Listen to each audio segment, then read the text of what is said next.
sur la protectrice SASU, tu as jeté ton dévolu. Mais quelle protection sociale te permet ce statut fiscal? Et oui, la compta m'inspire de la poésie et surtout une nouvelle vidéo des 2 minutes compta. J'ai parlé récemment dans une vidéo des charges dans une EURL et on va parler aujourd'hui des charges sociales dans la SASU. C'est parti. Les charges sociales en SASU, elles sont de 80% du salaire net. C'est-à-dire que pour gagner 2000 € net par mois, ta SASU va devoir débourser 3600 € par mois. Autant te dire que se rémunérer en SASU, eh bien ça coûte très cher, donc ça n'est pas à la portée de tout le monde et de toutes les sociétés. Heureusement, la fiscalité sur les dividendes, elle est avantageuse puisque tu ne vas pas payer de charges sociales sur les dividendes que tu décides de te verser, seulement de l'impôt sur le revenu à hauteur de 30%, c'est ce qu'on appelle la flat tax. Maintenant parlons protection sociale. Le dirigeant de SASU, il est assimilé salarié, c'est-à-dire qu'il a les mêmes droits qu'un salarié. À l'exception évidemment des indemnités chômage.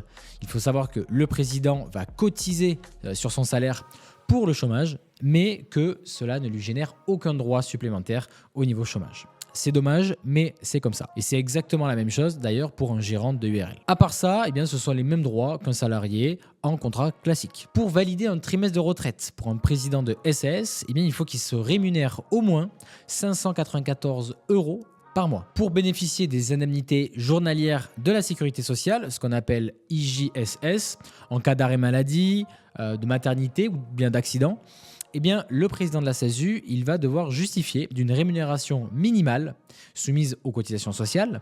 En 2025, cette rémunération minimale, elle doit être égale à 1015 fois le SMIC horaire, c'est-à-dire 1015 heures payées au SMIC, sur les 6 mois civils précédant l'arrêt de travail, ce qui correspond finalement à environ 12 000 € bruts sur les 6 derniers mois, c'est-à-dire environ 2 000 € bruts par mois. Le calcul des indemnités journalières, il se fait sur la moyenne des salaires bruts des 3 derniers mois, avec une indemnité qui va être d'environ 50% du salaire journalier de base.